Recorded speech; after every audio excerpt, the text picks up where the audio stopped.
우리는 결코 동시에 두 사람을 볼 수 없습니다. 제가 지금 지우를 보는데 옆에 희미하게 우리 하연이의 상이 보이지만 이 눈동자는 저는 지금 지우만 봅니다. 우리 눈동자가 왼쪽 눈은 지우를 보고 오른쪽 눈은 이거 어떻게 몰릴 수도 있어도 한 눈을 가지고 동시에 두 개를 못 본다는 사실입니다. 마찬가지로 우리가 세상을 보든지 그리고 예수님을 보든지 우리는 둘 중에 하나만 하게 되어 있다는 사실입니다. 그래서 세상을 보면 예수님이 보이지 않습니다. 그러나 예수님을 보면 세상의 염려와 근심들이 싹 사라지게 되어 있는 것이죠. 우리가 세상 사람들에게 예수 믿자고 하면 알면 믿겠다고 합니다. 하나님을 알면 예수님 믿겠다는 것이죠. 그런데 어떤 부인이 결혼 생활 한 30년이 지났을 때 그 남편에게 여보 이제야 내가 당신을 알겠네 라는 그런 말들을 합니다. 한 집에서 이불 덮고 사는 배우자도 30년 생활 후에야 알겠다고들 말하는데 사람이 사람을 아는 것이 결코 쉽지 않는 사실인 것이죠. 그래서 10길 물속은 알아도 한 길 사람 속은 모른다 그렇게 말들을 하고 있지 않습니까? 그러므로 사람이 사람을 아는 것도 쉽지 않은데 하물며 피조물이 하나님을 아는 건 쉬운 일이 아닙니다. 그래서 성경은 이게 참 중요한 것 같아요. 이 보는 렌즈가 필요한데 어떤 렌즈가 필요하냐면 오목 볼록 렌즈가 아니라 우리는 성경을 이해라는 렌즈로 보려고 하는데 그렇게 해서 성경을 볼 수 없습니다. 성경은 믿음의 렌즈로 봐야 돼요. 아멘. 그때 하나님이 이해가 됩니다. 네? 아멘. 우리가 하나님을 이해의 렌즈로 보려고 하면 믿음이 안 생겨요. 근데 믿음의 렌즈로 보면 하나님이 그때 이해되는 거예요.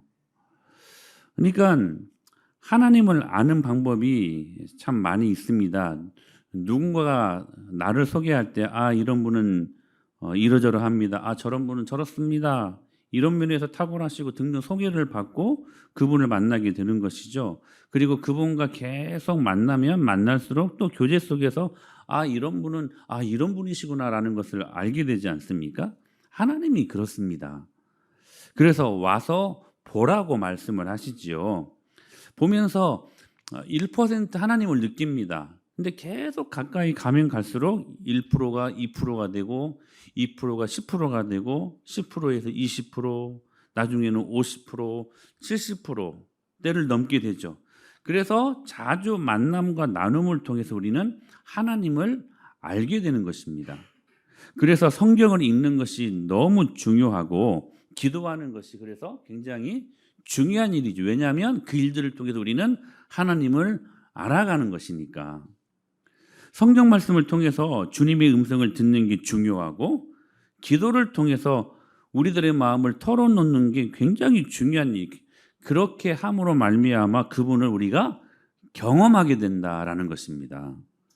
그러나 또 한 가지 하나님을 선명하게 안다고 해서 믿음이 완성되는 것도 아닙니다. 이게 아는 것과 또 믿는 것은 별개의 것입니다. 내가 이분을 안다고 해서 믿음이 완성되는 것은 아니라는 거예요. 야고보서 2장 19절에 이런 말씀이 있거든요. 내가 하나님은 한 분이신 줄 믿느냐?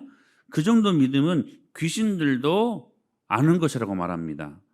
그러니까 예수님의 보혈로 죄를 씻기시고 부활의 능력으로 마귀의 권세를 깨뜨리시는 것을 귀신들도 알아요, 몰라요? 알아요, 몰라요?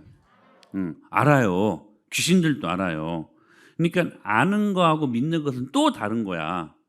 그러니까 아는 것으로만 스톱. 하나님 아는 것은 진짜 많이 알아. 에? 근데 순종이 안 되는 사람도 있잖아요. 예. 그것은 어떤 믿음이냐? 귀신 믿음, 귀신 믿음. 옆에 계신 분 한번 보세요. 귀신 믿음인지 진짜 믿음인지 한번 봐요. 귀신 믿음인가 진짜 믿음인가? 당신 귀신 믿으며? 한번 물어봐 한번. 예, 여러분, 아니 이 웃을 일이 아니라 이거 여러분 이 귀신 쫓아버려야 돼. 우리 안에는 얼마나 많은 귀신 믿음들이 많은지 몰라요. 아는 것으로만. 아는 것은 그냥 박사야 박사. 근데 순종은 죽어도 안 되는 인간들이 있다니까. 그 무슨 믿음이라? 귀신 믿음. 이게 귀신 믿음은 구원이 없어요. 이게 하나님 아는 것으로만 안 돼. 믿어야 돼. 이게 믿음 이꼴 순종이야 순종. 이게 잘 믿는 사람들은 그 주님 말씀대로 잘 사는 사람들이야. 할렐루야. 그러므로 예수님의 이름으로 명령할 때 귀신들이 나갑니다. 아멘. 그러니까 다시 말해 아는 믿음은 귀신들도 갖고 있다. 근데 그 믿음으로는 영생을 얻을 수 없다. 그 믿음으로 천국 갈 수 있다 없다? 없다. 그러니까 이 귀신 믿음으로는 구원받을 수 없다는 거예요. 이 귀신 믿음을 갖고 있었던 사람이 오늘 오전에 소개한 그 부자 청년이었어. 부자 청년, 이름 모르는 부자 청년. 정확히 귀신 믿음이었어요. 선생님이요, 내가 무슨 선한 일을 하여야 영생을 얻을 수 있겠습니까? 그러니까 예수님이 뭐라고 말씀하셨어요? 선하신 이는 오직 한 분, 하나님 한 분이시다. 계명을 지켜라. 그러니까 무슨 계명요? 예수님께서 뭐라고 살인, 간음, 도둑질 뭘 말해요? 10계명을 말합니다. 이러니까 20절에 보니까 자기가 모든 걸 다 지켰대요. 전 다 지켰으면 어려서부터 아직도 부족한 것이 있을까요? 그러니까 이 사람은 자기가 자기를 보아도 부족할 게 아무것도 없는 완벽한 사람으로 착각하고 있었던 거예요. 그때 그 청년에게 예수님이 전국을 찌르잖아. 무슨 말씀이었어요? 내 소유를 팔아. 그냥 팔아. 그 앞에 뭐가 붙어요? 다 팔아. 다 팔아. 가난한 자들에게 나눠주고 너는 나를 따라와라. 그렇게 말씀하시거든요. 그러니까 이 말을 듣고 그 부자 청년의 반응이 뭐였어? 22절에 보니까 다 같이 시작. 그 청년이 근심하며 가니라. 그 청년이 재물이 많음으로 이 말씀을 듣고 근심하며 예수님을 등지고 갔다는 거예요. 구원과 상관이 있어 없어? 없는 삶으로 갔다는 거예요. 사랑하는 여러분, 이 청년의 믿음에 있어서 아주 중요한 한 요소가 빠져 있는데 그게 뭐냐면 한 사람이 두 주인을 오늘 우리가 읽었던 본문처럼 섬길 수 없다는 거였어요. 두 주인 즉 하나님과 재물을 오늘 본문은 분명하게 말씀하셨죠. 겸하여 동시에 섬길 수 있다 없다? 없다고 말씀하시는 거예요. 지금 이 말씀의 렌즈를 가지고 이 청년을 보면 이 청년의 주인은 뭐가 됐어요? 재물이 되었어요. 귀신 믿음이야. 알아. 근데 귀신 믿음. 이 귀신 믿음을 가졌던 이 부자 청년이 예수님을 떠나잖아. 구원 받았을까 안 받았을까? 못 받았어요. 그래서 이 청년에게 그 많은 재물을 팔아서 가난한 자들에게 나누어 주면 하늘의 보화가 될 것이다. 그리고 너는 나를 따르라. 한마디로 오늘 오전에 주신 말씀처럼 주인 바꾸라는 것이죠. 주인 바꾸라는 거예요. 사랑하는 여러분, 오늘 이 말씀 앞에 우리가 정직하게 설 필요가 있는 거예요. 네? 왜 아멘이 없어요? 시간 되면 예배드리고 기도하고 말씀을 잘 들어도요. 그러나 아직도 주인이 바뀌지 않는 상태로 얼마든지 예수님 믿을 수 있다는. 근데 그 믿음은 귀신 믿음이라니까. 그러니까 믿음의 가장 중요한 요소가 뭐예요? 주인 바꾸는 거야. 여러분이 만일 물질 때문에 고생을 많이 하고 있다. 왜 고생을 많이 하나님이 시키실까? 이유는 단순해요. 여러분, 하나님이 하시는 그 상황과 환경을, 하나님이 이끄시는 그 상황과 환경을 어렵게 판단하지 마세요. 그만큼 돈에 노예되어 살고 있으니까 그런 거예요. 빨리 주인 바꾸세요. 네? 정직하게 빨리 바꾸시라는 거예요. 어떤 부모님들은 자녀 때문에 죽을 똥살똥해요. 왜 그래요? 그 자녀가 주인 되는 노릇을 하니까. 그 우상 빨리 제거하고 바꾸라는 거예요. 그러니까 오늘 우리가 찬양했던 것처럼 내가 주인을 삼은 모든 건 내려놓고 예수님을 나의 주인으로 모시고, 이건 실제적인 주인으로 모시는 거야. 그냥 이론이 아니라 그분에 의해서 내가 연주되는 삶을 살아야 된다는 거예요. 대부분 사람들이 오해하죠. 내가 주인 삼은 것이 나일 수 있고 내 욕심일 수 있고 자녀일 수 있고 재물일 수 있는데, 그건 내려놓고 예수님을 내 주인으로 모시면, 오늘 제가 오전에도 그런 오해가 있다고 말씀드렸잖아요. 너 집 팔고 교회에다 다 바치고 너 아프리카에 나가 선교해라, 이렇게 말할 줄 알고 긴장하고 여러분, 우리가 만난 예수님이 그런 분이십니까? 우리가 만난 예수님은 조폭이 아니세요. 굉장히 인격적인 분이십니다. 그런 분이 아니세요. 내가 이제까지 주인으로 여기며 살았던 거 다 내려놓고 주인 바꾸라는 것이, 주인 바꾸라는 거. 여러분, 신앙의 제자 훈련 우리가 한다고 하잖아요. 제자 훈련은 죽을 때까지 제자 훈련하는 것은 뭐냐면 죽을 때까지 이 싸움이에요. 결국에는 주인 바꾸는 삶이야. 주인 바꾸는 거. 어떤 분들은 어떤 교회에서 제자 훈련 다 했다고 해요. 그럼 자기가 제자 됐대요. 근데 목사의 관점에서 보면 전혀 제자 아니거든요. 왜냐하면 주인이 안 바뀐 제자들이 어떻게 여러분 성립이 돼요? 주인은 절대로 안 바뀌었어. 예수님으로. 여전히 자기가 지금도 주인이야. 그런 제자 되었대. 이 사람은 제자는커녕 예수님 믿는가를 잘 점검하실 수 있어야 된다는 사실이에요. 사랑하는 여러분, 우리 예수님 주인으로 모시고 살면 천국이야. 오늘 오전에 주신 말씀처럼 그 사람이 천국을 경험할 것이다. 그게 심령이 가난한 사람들의 모습이라는 거예요.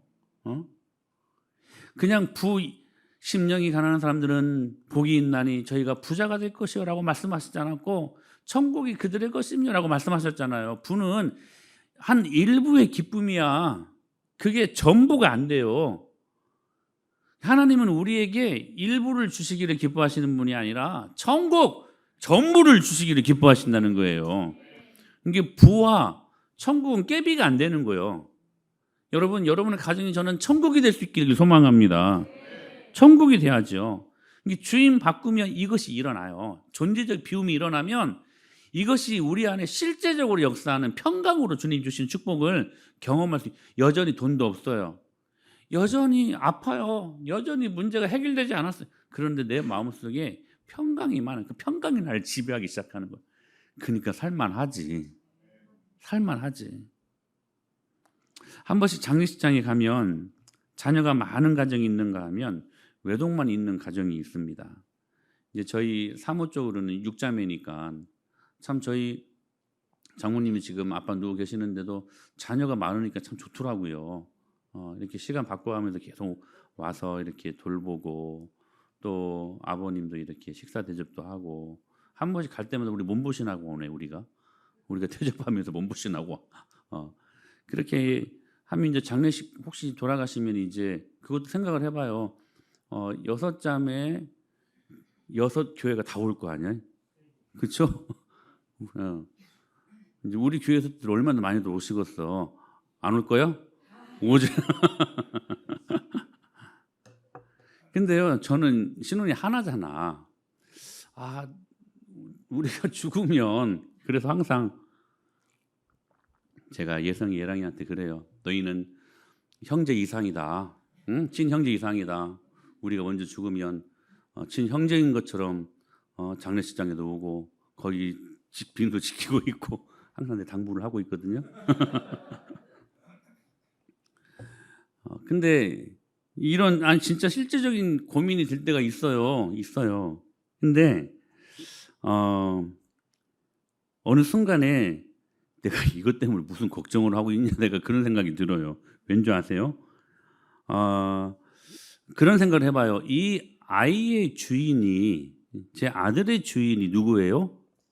만약에 저가 된다면 진짜 걱정투성일 거예요. 그래, 안 그래요? 근데 이 아이의 주인이 예수 그리스도십니다. 할렐루야. 그러면 주인이신 예수님이 그 삶을, 그 생활을 반드시 이끌어 가시고 책임지시고 인도하실 것을 믿습니다. 응? 이게 실제적인 우리들의 믿음이. 그러면 이상해. 나도 모르게 제 마음속에 평강이 임해요. 평강이. 그러니까 물질 문제도 자녀 문제도 실제 주인이 예수님이시기 때문에 내가 걱정할 필요가 있어요, 없어요? 없어요. 오히려 기대가 되죠. 하나님이 어떤 반전의 역사를 써내려 가실까? 여러분, 진짜 물질의 문제 때문에, 건강의 문제, 자녀들의 문제 때문에 진짜 속 타고 막 어렵습니까? 반전의 드라마를 써내려 가실 주님의 일하심을 기대하십시오. 그 주님이 하실 것입니다. 왜냐하면 그것마저도 주님이 주인 되시기 때문에. 그러니까 주인 바꾸고 사는 것이 얼마나 우리 삶 속에서 큰 유익이 있는지 몰라요. 왜냐하면 내가 걱정할 필요가 없어. 여러분, 우리 교회 살림살이 하윤이가 걱정해요? 한 달에 월세가 얼마나 가고 우리 교회 인건비가 얼마나 가고 우리 지호도 염려해 본 적 있어 그거? 뭐 그 자체가 뭔지도 모르죠. 주영이는 염려해 봤어? 얘가 무슨 염려를? 근데 얘들이 염려한다면 제가 조금 기분이 이상할 것 같아. 목사님, 월세 때문에 걱정이시죠? 어떻게 하면 좋을까요, 막? 에라이, 네가 왜 그 걱정하냐? 뒤통수 한 대 살짝 때릴 것 같아. 왜요? 이 아이들은 걱정하면 안 돼요. 그냥 그 안에서 누리는 기쁨이 있어요. 여러분, 걱정은, 염려는 우리 삶의 주인이신 예수님이 하시는 거야. 예수님이 걱정하셔. 그분을 우리가 삶의 주인으로 바꾸고 나면 우리는 걱정할 것이 없다는 거예요. 할렐루야. 갈라디아서 2장 20절에서 뭐라고 말씀하시죠? 내가 그리스도와 함께 십자가에 못 박혔나니 그런즉 이제는 내가 산 것이 아니 오직 내 안에 그리스도께서 사신 것이라. 이제 내가 육체 가운데 사는 것은 나를 사랑하사 나를 위하여 자기 자신을 버리신 하나님의 아들을 믿는 믿음 안에서 사는 것이라. 예수님을 믿는 믿음 안에서 산다는 것은 이미 나는 그리스도와 함께 내 옛 자아는 죽었다. 내 안에 예수님이 사신다. 따라서 나는 죽고 예수님 살고, 나는 죽고 예수님이 이끄시는 대로 내가 살면 사실 걱정할 게 없는 것이죠. 여러분, 모든 거 내려놓고 손해볼 것 같죠? 안 그래요. 하나님 앞에 내려놓으세요. 예수님이 나의 주인이 돼요. 그분과 함께 내가 연합되면 그분의 것이 내 것이 돼버려. 그게 연합이 주는 비밀이야. 내가 하나님과 함께 연합을 이루잖아요. 천국의 모든 좋은 것들이 내 것이 돼버려. 응? 요한복음 10장 10절에 뭐라고 말씀하셨어요? 도둑이 오는 것은 도둑질하고 죽이고 멸망시키려는 것뿐이요. 다 같이 내가 온 것은 양으로 생명을 얻게 하고 더 풍성히 얻게 하려 하는 것이라. 할렐루야. 이 믿음 우리로 더 풍성히 얻게 하려 하는 것이다. 이 말씀은 여러분 살아있습니다. 오늘 이 말씀 믿고 살면 여러분 축복이에요. 그러므로 주님의 눈으로 주님의 마음으로 여러분 사람들을 대해 보십시오. 이상해. 사람들이 갑자기 안쓰럽기 시작하고요. 이해가 되고요. 마음으로 품을 수 있게 되는 것이죠. 여러분 이러한 삶이 바로 예수님을 주인으로 모시는 삶이라는 사실들을 여러분 기억하시고 여러분 그 주님으로 주인 바꾸시고 천국을 경험하시는 한 주간이 되실 수 있게 되기를 축복합니다.